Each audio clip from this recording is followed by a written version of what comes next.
Hola, estimadas amigas y amigos del Portal del Villegas, bienvenidos a esta edición de día sábado que vamos a dedicar al tema de los motines, revueltas y azonadas en el curso de la historia. Y esto se me ocurrió hacerlo en virtud de lo que está ocurriendo en Estados Unidos, donde seguramente hoy día sábado todavía deben haber disturbios bastante serios en quizás aún más ciudades. A raíz de la muerte de esta persona de color, de este negro, que murió, no se sabe si es de un ataque al corazón o asfixiado, al ser retenido en forma muy brutal por un policía, que le puso la rodilla en el cuello.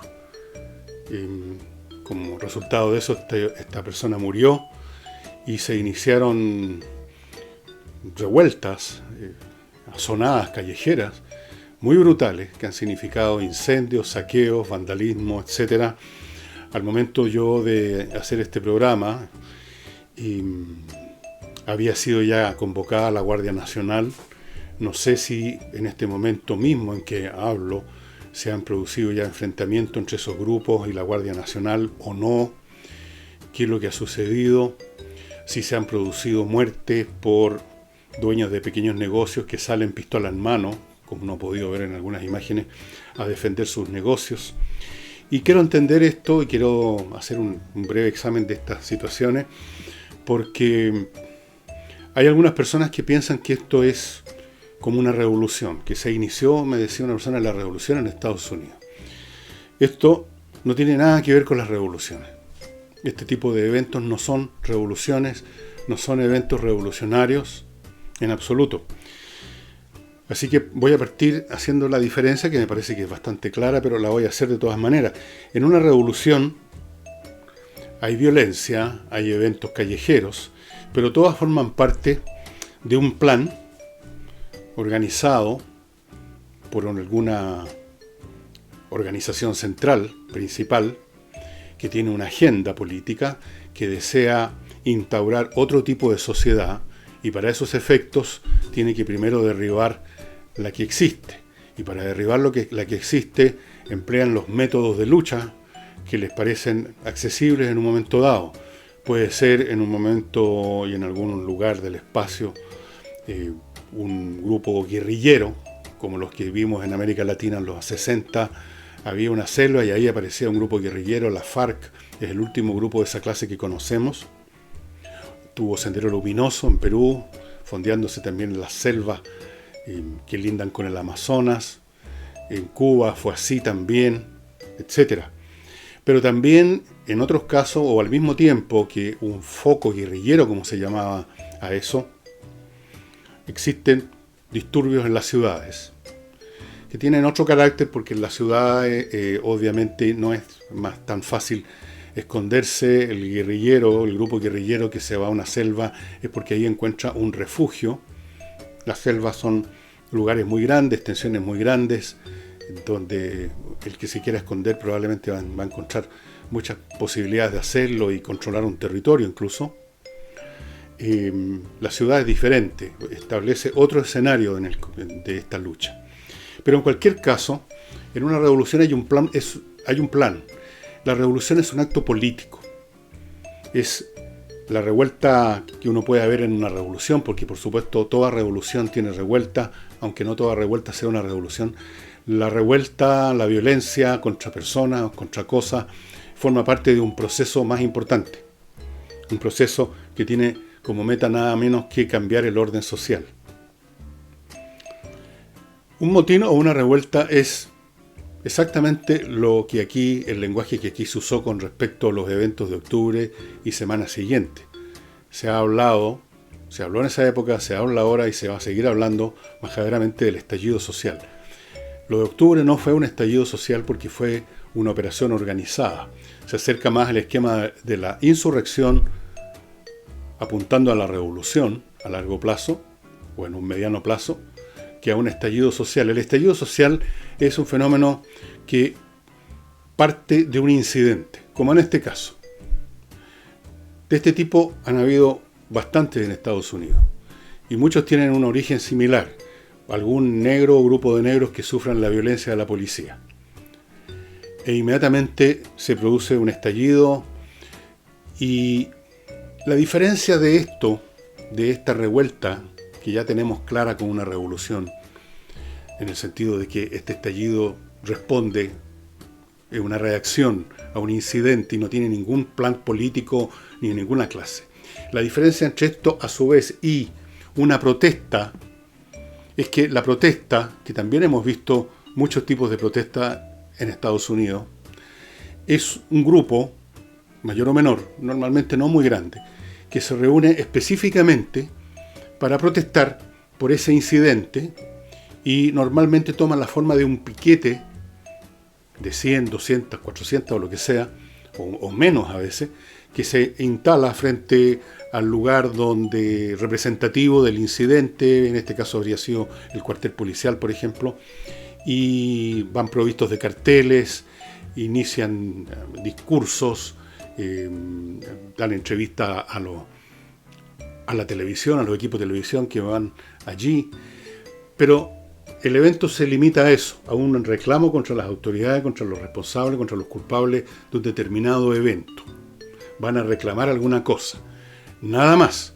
Esas personas de ese piquete no se ponen a destruir, no lo hacen de noche además, quieren ser visibles, no quieren ocultarse, y de día se llevan a cabo estas manifestaciones que toman la forma del piquete. Estas otras cosas, las explosiones, son normalmente nocturnas y adquieren un grado tremendo de violencia contra cualquier cosa que se preste a mano y acompañado siempre del saqueo. Es decir, el elemento de protesta contra el incidente que originó pasa en muchos de los participantes a un segundo o tercer plano. Naturalmente, uno no puede discriminar desde afuera cuál es el porcentaje en la mente de los que están ahí en la calle en que es fundamental el tema original, el incidente, cuánto es un deseo de protestar por otras causas y que aprovechan el incidente como una oportunidad, cuánto además se une a eso el deseo del vandalismo puro y simple, es decir, ya una rabia ciega contra cualquier cosa representativa de la sociedad, un edificio, un negocio, un letrero luminoso, un escaparate. Cuánto de eso a su vez está inspirado por el deseo de aprovechar la circunstancia para simplemente saquear.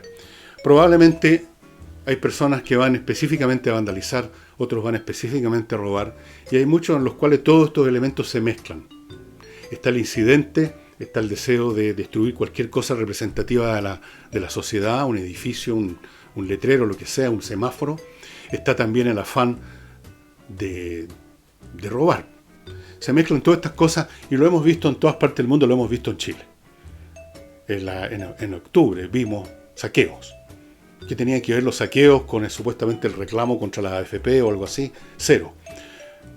En otras palabras, en el motín y revuelta, lo que observamos es un grupo de la sociedad de bajo nivel, los que podríamos llamar los marginales, los desposeídos, las clases bajas, el lumpen, los pobladores, tienen distintos nombres y a veces también representan esos distintos nombres de distintas realidades sociales, pero todos tienen en común que son de los estratos bajos de la sociedad y que por lo tanto en grados distintos tienen rencores, resentimientos y rabias, a veces las mismas, a veces diferentes, acumuladas en grados distintos también, y que encuentran en estos incidentes, en esta primera grupo de gente que va quizás en la forma del piquete a reclamar, un vehículo perfecto, sobre todo aprovechando las sombras de la noche, para evacuar esta rabia, estos resentimientos y este deseo de saquear, de apoderarse de algo a cero costo. Y esto es exactamente lo que hemos observado que está ocurriendo que ha estado ocurriendo y que probablemente sigue ocurriendo cuando usted ve este programa, en las noches, nunca de día, en Estados Unidos. Y esta mezcla de reclamo contra la policía, de reclamo contra las autoridades, de reclamo contra Trump, se suma todo, de reclamo contra los blancos, contra el racismo, contra los ricos, contra los dueños de negocios, contra quien sea. Y aquí no se hacen distinciones. Los negocios que han sido destruidos en esta oportunidad, muchos de ellos son pequeños negocios de gente incluso negra, de color. Yo vi en un video, en un Twitter, que tenía un video adentro, al dueño de un negocio que le había costado años instalarse y que se lo destruyeron en un rato, el hombre llorando. Se desencadenan todas las fuerzas de la rabia, sin ningún objetivo político. Es simplemente la rabia en estado puro que encuentra una oportunidad de evacuarse. Eso es un motín, eso es una revuelta, eso es una sonada, eso no es una revolución. Ni es específicamente, como les digo, una protesta concreta.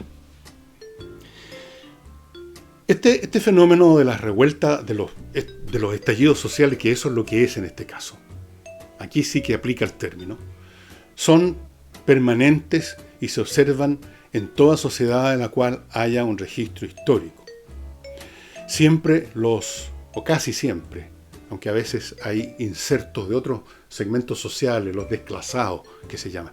Gente joven, por ejemplo, que viene de clases altas, que nunca se adaptaron a su familia, al medio social de su familia, y que desde muy jóvenes coquetearon con ideas revolucionarias o subversivas o insurreccionales, o en todo caso manifestaron un disgusto tremendo con su condición social, con su origen de clase, y tendían a asociarse con gente de otros sectores sociales de abajo. Ese fenómeno también se observa, pero normalmente es gente de abajo. Y mientras más extremo el grado de opresión, pues no siempre se trata de la opresión, pero cuando se trata de la opresión, y mientras más furiosa es, más terribles son esas rebeliones.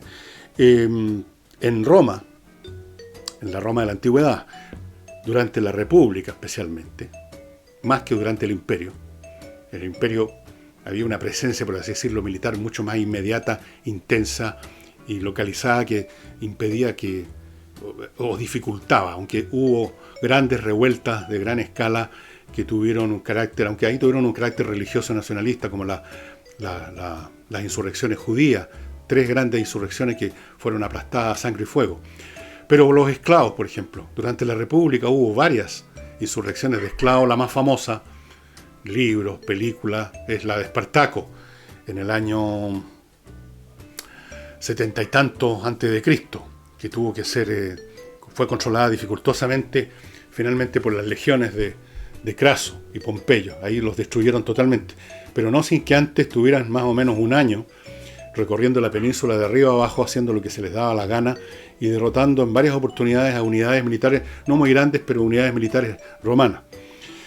Los esclavos estaban en la peor condición posible. Los esclavos, no tanto los esclavos domésticos, los esclavos que estaban en doméstico, los esclavos que estaban en el domus, en la casa, el esclavo que la gente con medios tenía para cocinar, el otro de portero, el de más allá para peinar a la señora, en fin. Los esclavos de las plantaciones, los esclavos de las minas, que tenían una vida terrible. Llegaba un momento en que ya no aguantaban más y se rebelaban, pero sin ningún plan político. No había ninguna agenda. Espartaco no tenía ninguna agenda.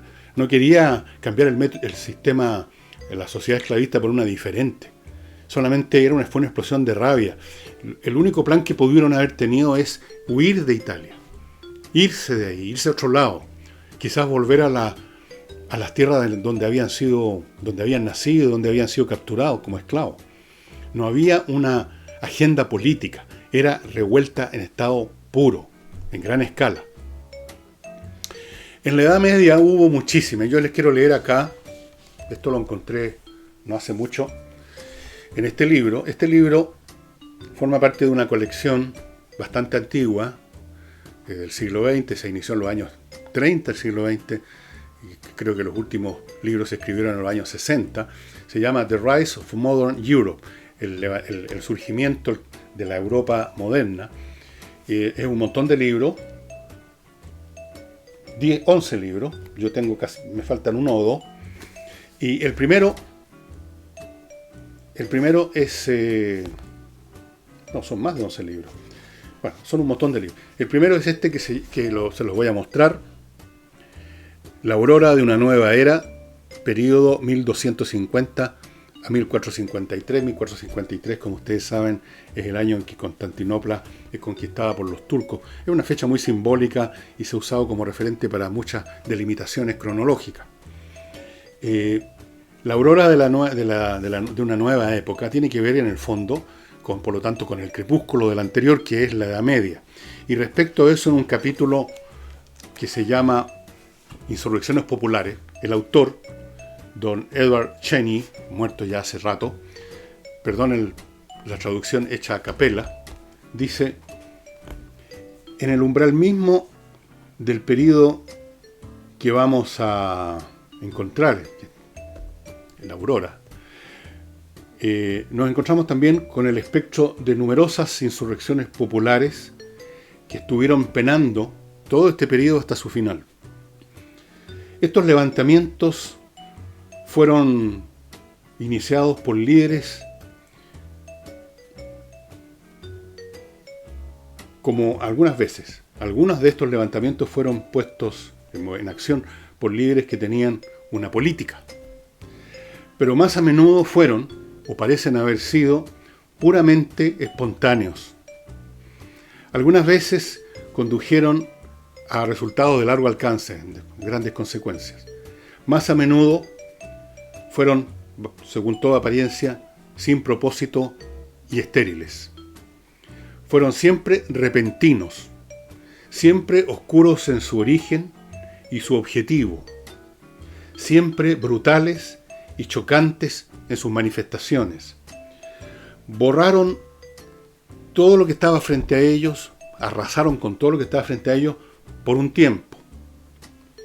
Después desaparecían luego de unos pocos días o semanas de triunfo. Solo en casos excepcionales tomó años para que la fuerza de estos levantamientos populares se evaporara, se extinguiera por sí misma, y una reacción restaurara las condiciones previas. Las revueltas populares a menudo comienzan sin líderes, surgiendo de algún pequeño incidente. Muy pronto toman grandes proporciones y eventualmente algún hombre, alguna persona, emerge con las cualidades del liderato. Él conduce la tormenta por unos pocos días o semanas y luego cae víctima de las dificultades de su tarea, la insatisfacción de sus seguidores o de las fuerzas conservadoras de la sociedad. Y luego continúa analizando estas explosiones que los contemporáneos de ellas, la gente de la Edad Media, llamaba las jacqueries, o sea, algo así como la juanitada. Por Jacques era el nombre que popularmente se le daba, digamos, a los campesinos. Todos eran Jacques, todos eran Juanito o Doña Juanita. Entonces estas eran las juanitadas, digámoslo así. Estas explosiones eran muy brutales, como dice Cheney. Se convertían en asesinatos de cualquiera que estuviese más arriba de ellos socialmente. Desde luego, si podían, mataban al señor feudal, de quien eran siervos, a su familia, quemaban el castillo, quemaban todo lo que se les ponía por delante, y a veces se movían a la villa, al pueblo más cercano, y destruían todo lo que se les ponía por delante. En el proceso se les sumaba gente, otros siervos, domésticos o no, o de otros feudos. Después podía ser que avanzaran hacia otra ciudad, creciendo en número y dejando a su paso una estela de destrucción. Y como estamos hablando de la Edad Media, donde no había medios de comunicación y de transporte modernos, rápidos, la reacción era lenta. Pero tarde o temprano llegaba la caballería pesada de los príncipes más de la cercanía, de los señores feudales que finalmente se organizaban sus propios séquitos militares, y finalmente les caían encima a estos tipos y los mataban a todos, los colgaban, los quemaban, los descuartizaban. La venganza era feroz. Pero el punto central es este. Siempre los protagonistas, y ustedes lo pueden ver en los videos de Estados Unidos, son gente de abajo. En Estados Unidos la mayor parte de los negros son gente de abajo. Los latinos, muchos de ellos son gente de abajo. Hay blancos pobres también que son gente de abajo. Inmigrantes, gente de abajo.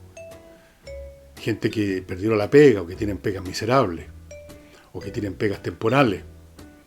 o que no tienen ningún y nunca han tenido, son mocetones, muchachones que viven a costillas de la madre, que recibe todavía algún bono, un stamp, food stamp que llaman ellos, que son lo que se les da a algunos grupos en Estados Unidos, unos vales para ir al supermercado a comprar. Todos los elementos marginales de la sociedad son los que protagonizan estos eventos. Vean ustedes las imágenes en televisión de quienes están en los grupos, de quienes están vandalizando, quienes están quemando, y ustedes no van a ver, digamos, al ciudadano medio típico norteamericano. Van a ver gente de color, van a ver mucha gente joven, van a ver gente muy parecida a la que hemos visto acá en las manifestaciones callejeras. Es muy parecido el perfil social, y yo diría incluso el perfil psicológico, si lo pudiéramos examinar más de cerca.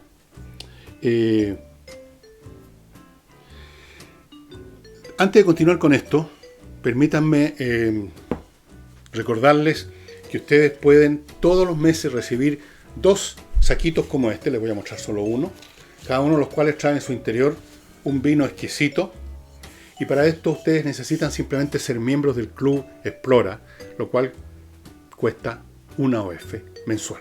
Ustedes se hacen socios del Club Explora, aquí están los datos a mi izquierda, todos los meses les llegan 2 vinos escogidos con pinzas o con gotario. Este, por ejemplo, se llama Casa de Villa Centinio. Este es un vino Berch. Un vino, no sé si se podrá calificar como un vino blanco. Hay tantas variedades de vino que no conocemos, pero en cualquier caso es un vino muy especial, y todos los vinos que entrega mensualmente a los afiliados al club, el Club Explora, son como este, vinos muy especiales. No es cualquier vino que usted encuentra en una botillería. Así es que ya sabe, hágase socio. También puede hacer un regalo. Puede usted comprar una gift card en que hace socio a su regaloneado por un mes, por 2 meses, por lo que quiera, del Club Explora. Y en este primer bloque les quiero recordar que usted puede eliminar en un recinto, en un auto, en una bodega, en su departamento, en su casa, en un lugar donde transita más gente, el COVID-19 y todos los demás virus que pueden haber, todos los microbios que pueden haber, los malos olores, con este desinfectante a base de ozono que aplica ozonium.cl. La gracia de este desinfectante es que es un gas, por lo tanto tiene 2 ventajas. Se expande por todos lados. Usted no tiene que pensar si eché aquí o no eché allá. Segundo, no es un vaporizador a base de algún líquido, que aunque usted no lo tire contra algo, sino que lo tire al aire, va a caer y va a mojar, y en algunos casos puede arruinar alguna mesa o alguna cosa. Mojarla y desteñirla, qué sé yo, pueden pasar cosas como esa, sobre todo si usa cloro. Esto no, es un gas, no deja ningún residuo tóxico, no daña ninguna cosa, lo cubre todo, no molesta ni perjudica a las personas, a los animales, a sus mascotas. Llame a ozonium.cl. Los aplicadores de este gas son expertos, con todos los certificados habido y por haber, con trajes especiales. Este es un trabajo absolutamente profesional.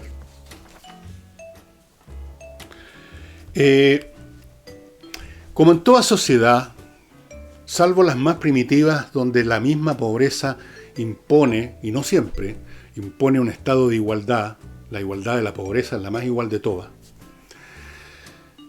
porque el cero es más parecido a sí mismo, digamos, que un número a otro. Una persona que tiene 20 millones, bueno, el que tiene 10 también es millonario, pero entre 10 y 20 hay una diferencia. Pero los que no tienen nada no se diferencian en nada, son iguales. Salvo en esas sociedades extremas, muy primitivas, en los orígenes de la historia humana, toda sociedad desarrolla inevitablemente la desigualdad, como lo veíamos hace unos días atrás leyendo un fragmento de un libro de Will Durant. Es una cosa inevitable, porque las personas son distintas, tienen más o menos capacidades para actuar en la vida, para trabajar, para crear, para inventar, para emprender, para ser perseverantes, para ser trabajadores, para tener paciencia, para cualquiera de esas virtudes que son las que hacen las diferencias después en la vida, en lo que se tiene, en lo que no se tiene. Como eso es inevitable, no hay sociedad que ha sobrepasado este límite muy primitivo en que no se manifiestan desigualdades. Y esas desigualdades son asimétricas. No es la mitad buena y la mitad mala, sino que es una pequeña fracción de gente que tiene todas las cualidades que les permiten llegar a la mayor prosperidad que es posible dentro de esa sociedad, a los mayores niveles de poder, a los mayores niveles de fama o de conocimiento público, de reconocimiento público, de gloria o lo que sea. Y una gran mayoría que no, que con muchos estratos, pero que tienen una cosa en común: no participan del esplendor de la élite. Y eso se observa en toda sociedad. Empieza incluso a observarse en sociedades tribales en que ya hay un cierto desarrollo, especialmente si hay agricultura, empieza a desarrollarse algunas diferencias que se manifiestan tarde o temprano incluso en la creación de élite del poder. Y entonces en todas las sociedades había y por haber, y ustedes lo pueden observar si estudian historia, se generan estas distancias, la élite por un lado, el resto por el otro, el resto con distintas capas, a veces con muy pocas capas, a veces son todos, están muy, muy abajo, a veces hay grupos intermedios que están al borde de ser parte de la élite o que en todo caso, digamos, orbitan alrededor de la élite. Pero en toda sociedad se observa esta distancia y por lo tanto en toda sociedad potencialmente hay un stock de resentimiento. En algunos casos, el caso extremo el de la esclavitud, porque los que están abajo son explotados, hambreados, pisoteados, han perdido su libertad, viven encadenados. Ahí es un caso extremo, no necesito explicar mayormente que esas personas están repletas de odio, de rabia, y están dispuestas a cualquier cosa con tal de vengarse. Ya ni siquiera piensan en que vayan a librarse, que vayan a reconquistar su libertad, que van a lograr vivir en un mundo mejor. En algún momento llega el caso, como contaba un historiador del periodo de la Antigüedad Clásica, que en algunos casos los galiotes, los que remaban en estos barcos a remo, los trirremes, qué sé yo, y que eran esclavos, y que pasaban la vida ahí hasta que reventaban en el banquillo remando, a veces en algunas ocasiones en su odio, en su rabia, en su desesperación, se ponían de acuerdo para desfondar la nave lejos de la costa y hundirla, para hundir a los de arriba, aunque ellos también se iban a hundir, se iban a morir, pero para tomar venganza y para escapar de sus vidas miserables. Ese es un caso extremo. Entre ese caso extremo y los casos más suaves que uno puede vivir hoy en día en una sociedad rica, donde la gente que no es de la élite vive en un nivel muy aceptable, incluso más que aceptable, de prosperidad material, hay una multitud de grados intermedios, pero en todas ellas tenemos grados mayores o menores de resentimiento, de rencores, de envidias nacidas de hechos objetivos o no. Y por lo tanto, en toda sociedad, que no sea esta sociedad muy primitiva donde son todos igualmente pobres, todos igualmente desprovistos de todo, el problema número uno es el control de esos de abajo. Ese es el gran problema, el problema número uno, que en términos modernos se dice de una manera más fina, más elegante, hablando de la mantención del orden social. La mantención del orden social es la mantención de las cosas funcionando a pesar de que hay una parte importante de los miembros de esa sociedad que no están contentos, que están insatisfechos en grados mayores o menores según el caso, obviamente. Y por eso que uno observa a lo largo de la historia humana, si mira las cosas desde este prisma, que una de las principales tareas que se da a sí misma, a veces conscientemente y otras veces inconscientemente, que se da a sí misma en la élite, es generar algún mecanismo de control social. O en otras palabras, impedir esas explosiones, esos estallidos, esas insurrecciones, esas yaquerías. Y para eso, a lo largo de la historia se han empleado distintos métodos, a veces uno solo, a veces todo. En el caso de la esclavitud, es evidente que se emplea un solo método, la fuerza bruta y la cadena. El esclavo simplemente no puede rebelarse, ni puede hacer nada contra el amo porque está encadenado, y porque tiene encima un tipo con una espada, o en el caso de la esclavitud moderna, porque hay esclavitud en algunos estados en Oriente, esclavitud sexual, por ejemplo, está el pistolero. Ese es un caso extremo en que la sujeción de los de abajo se lleva a cabo por medio de la fuerza bruta, directamente. Y luego tenemos otros métodos más o menos sofisticados. En Roma se hablaba de panem et circenses, pan y circo. ¿Cómo se mantenía más o menos tranquila a las masas de Roma o de las grandes ciudades del imperio? O antes incluso de la República, a estas masas que habían perdido, muchos de ellos, sus propiedades agrícolas en manos de los ricos, o que eran marginales, que habían sido soldados, habían vuelto a la guerra y no tenían interés en volver a sus ocupaciones anteriores, y ya no existían, y se convertían en allegados de alguien, o se convertían en clientes, como se llamaba de alguna familia más próspera, que les repartía algunas cosas para tenerlos como seguidores, para las votaciones, en fin. Pan y circo era darle a la gente permanentemente, al intervalo, alimento, pan, podía ser también vino, aceite, pan era el genérico, y circo, entretención, el circo romano. Esa era la razón por la cual, estimado amigo, los espectáculos en los circos, en el Coliseo, no eran cosa de una vez o dos al año, sino que era todas las semanas. A veces los espectáculos duraban un mes o 2 meses seguidos, con carreras, con luchas de gladiadores, con luchas entre hombres armados contra animales. Tenía un nombre especial ese tipo de espectáculos espantosos en que mataban a cientos de animales. Venaciones, así se llamaban. Pan y circo. Pero han habido muchos otros métodos. Cuando Carlos Marx escribió su famosa frase que la religión es el opio del pueblo, se refería a que las religiones son un sedante. Y en sociedades más antiguas que las nuestras, eso es bastante notorio. Independientemente del valor que tenga la religión vista por sí misma, desde el punto de vista metafísico, de si es verdadero o no, yo no voy a entrar en ese plano, el hecho es que ha operado en muchos casos como un sedante, como un opio, efectivamente.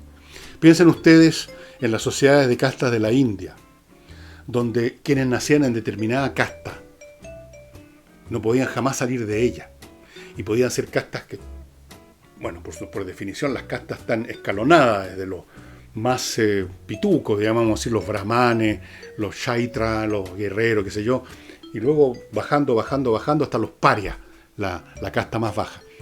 ¿Cómo se controlaba el rencor, el resentimiento, la humillación, el descontento de los que estaban en las castas inferiores?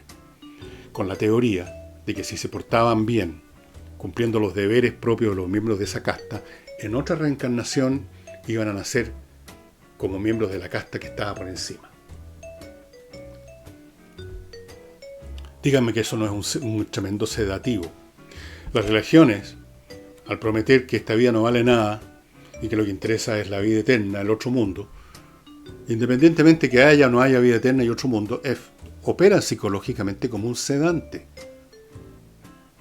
La Edad Media tenía estas yaquerías, estas explosiones de violencia, pero ocurrían intermitentemente, no todos los días. Tranquilos la mayor parte del tiempo, era la religión. La idea de que si se portaban mal, iban a ser mandados al infierno a sufrir penalidades espantosas. Sobre las penalidades del infierno había un grado de detalle impresionante. No así sobre las delicias del cielo. Nunca se explicó en qué consistía el placer, el goce o el disfrute de estar en el cielo. Ni una sola explicación, en la religión cristiana por lo menos. En el Islam es distinto, ahí hay algunas especificaciones técnicas, llamemos. Pero el infierno cristiano estaba absolutamente presente, descrito de 1000 maneras en los vitrales de muchas iglesias. Las figuras eran de gente lamentándose en medio de las llamas del infierno.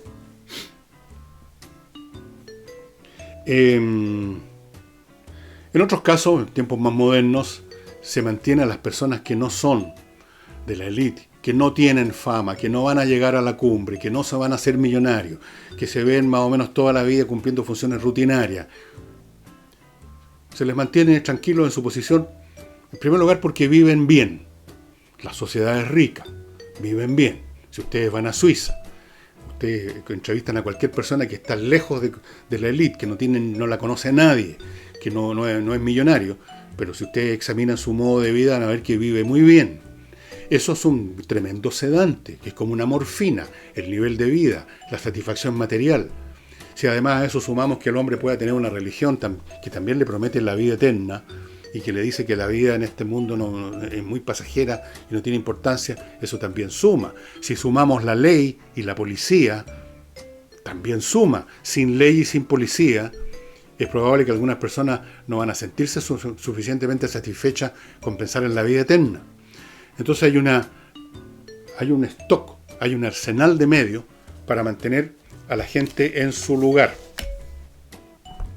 Antes de continuar, estimados amigos, permítanme recordarles este libro de Ulises Caravantes, muy interesante, desde los valles transversales a los canales australes. Les he contado varias veces que se centra, no exclusivamente, pero principalmente en un proceso a propósito de revoluciones, revolucionarios. Este sí tenía agenda en 1859 en el norte de Chile. El libro tiene mucho material que ustedes no van a encontrar en textos de historia convencionales, porque es material salido de familiares y de gente vinculada con la familia del autor en esos tiempos, ya sea como testigo o como protagonista de los hechos. Y a propósito de eso, quiero leerles aquí sin dar nombres, no tengo derecho a dar los nombres de quien escribió esto, pero es un nombre de una persona que incluso me parece que la conozco, que le mandó una carta al autor y le dice: quisiera agradecerte por el relato sobre sus antepasados, pero más aún por escribir sobre su viaje personal en los mares australes, que está incluido en este libro, por eso que se llama A los canales australes, y mencionar en su libro el punto más austral y su insignia, la Cruz de Froward, erigida a principios de los años 80 por un grupo de travesía compuesta en su mayor parte por estudiantes de arquitectura de la Universidad Católica de Valparaíso. Y luego vienen otras consideraciones más particulares y privadas, que por lo tanto no tengo derecho y no corresponde que las lea. Lo que les quiero decir es que el libro, efectivamente, y no lo digo yo simplemente, sino que los lectores, es un libro súper entretenido desde el punto de vista histórico, desde el punto de vista geográfico también podríamos decir. Y no olviden, amigos, el ajedrez que prepara Pablo Tolosa. Digo que lo prepara porque él planeó que la caja que ustedes ven a mi izquierda trae las cosas que trae y cómo las trae, cómo es el tablero, que es plegable, muy bonito, muy práctico, se dobla, se expande, qué sé yo. Las piezas son grandes, de buena calidad, fáciles de usar. Viene con una licencia para entrar a espacioajedrez.com y hacer uso de todos los servicios que hay ahí. Manda además, Pablo, aparte de la licencia que viene en la caja, le manda al comprador 2 licencias por mail, y la distribución de la caja es bastante rápida. Él tiene un sistema que le permite distribuir bastante rápidamente el producto acá en nuestro país. Y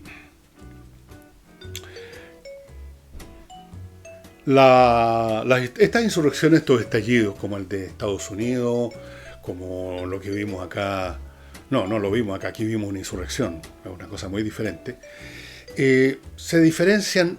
Esta situación que he estado diciendo, esta constante presión rabiosa de una parte mayoritaria de la sociedad que está descontenta, para decirlo en breve, contra la forma social y contra quienes están en los lugares preferentes de esa sociedad. Esa presión permanente que se mantiene a raya con ideología religiosa, con la policía, con las leyes, con buen nivel de vida, a veces si se puede, con reparticiones de alimentos en algún momento dado, como sea, no tiene nada que ver con la lucha de clase, que es el mecanismo que, según Carlos Marx, es el motor de la historia humana, la lucha de clase. La lucha de clase es una cosa muy diferente, muy distinta. En la lucha de clase tenemos que primero examinar si efectivamente hay algunas clases concretas que estén en un estado de conflicto y que estén luchando por unos llegar al poder y otros por conservarlo. Una clase es un grupo muy específico de personas. No es sencillamente los desposeídos, porque desposeídos es una palabra que le cabe a cualquiera que ha sido desposeído, pero que puede haber sido desposeído de algo muy distinto. Los orígenes del que nada tiene, o del que es muy pobre, o del que está abajo, pueden ser los de la más diferente laya. Pueden tener las más diferentes actividades. No hay nada que los una salvo una negatividad, la ausencia de algo, la ausencia de privilegios, la ausencia de un nivel de vida, la ausencia de riqueza, de lo que sea. Pero una ausencia no es un interés específico. Las clases propiamente tales que han existido, y no siempre han existido, aquellos grupos a los que podemos llamar con alguna rigor científico clases, son grupos específicos que tienen intereses realmente comunes y positivos, o sea, que tienen una expresión. No son algo que no tienen, sino que algo que tienen y que quieren hacer crecer y prosperar. Por ejemplo, en la Edad Media, la gente de la burguesía, los hombres que estaban haciendo su vida no como rentistas de la tierra, cual era el caso de los señores feudales y de los clérigos de la iglesia, que también era un señor feudal, ni tampoco como siervos trabajando la tierra para los señores feudales y quedándose con una fracción para comer y sobrevivir. Los burgueses eran los que vivían en los burgos, en las ciudades, y vivían del comercio, básicamente. Y esos tenían un interés concreto. Tenían intereses que se manifestaban en presiones al señor feudal de las cercanías del burgo para que les diera ciertos privilegios o derechos. Toda la Edad Media es un sistema complejísimo de derechos y de fueros ganados por grupos con intereses comunes. Ahí podemos hablar de una clase. Es como una corporación de interés común que se enfrenta a otra corporación de interés común, que en el caso de la Edad Media eran los señores feudales. Y aún así estoy estirando un poco la cuerda porque también habían enormes desigualdades entre estos dos grupos. Pero había algún elemento para hablar de clases. Y había algún elemento para hablar de que había un conflicto entre estos dos grupos en algunos aspectos. Si eso es suficiente para hablar de que la lucha de clases, la lucha entre estas dos clases, por ejemplo la Edad Media, fueron el motor de la historia de la Edad Media, eso ya es un tema muy discutible, probablemente no. Pero podría ser, que al menos un factor. Pero en este otro caso, el del desposeído en estado puro, no tiene otra cosa en común con otro desposeído que la desposesión. Y la desposesión, por definición, es la nada, es no tener algo, es no tener. El no tener no permite llegar a algún terreno común para establecer un orden nuevo. El comerciante sí, tengo el interés del comercio, por lo tanto quiero tales y cuales cosas que favorecen el comercio. Pero el no tener nada no da ninguna pauta de ninguna clase para establecer otra forma de sociedad. Entonces, por eso que estas explosiones, como observa cualquier autor, desde luego este señor de La aurora de una nueva era, dicen que estas explosiones no tenían ningún otro propósito. O sea, sí tenían el propósito de evacuar la rabia, pero no obtenían no producían como consecuencia un nuevo orden social o una reforma siquiera del antiguo. Las cosas volvían a su punto inicial una vez que se agotaba la energía de esta explosión. Ocurría como ocurre con las explosiones. Se acaba la onda expansiva y hay algunas cuantas ruinas alrededor, pero no hay ninguna construcción nueva, hay solo destrucción.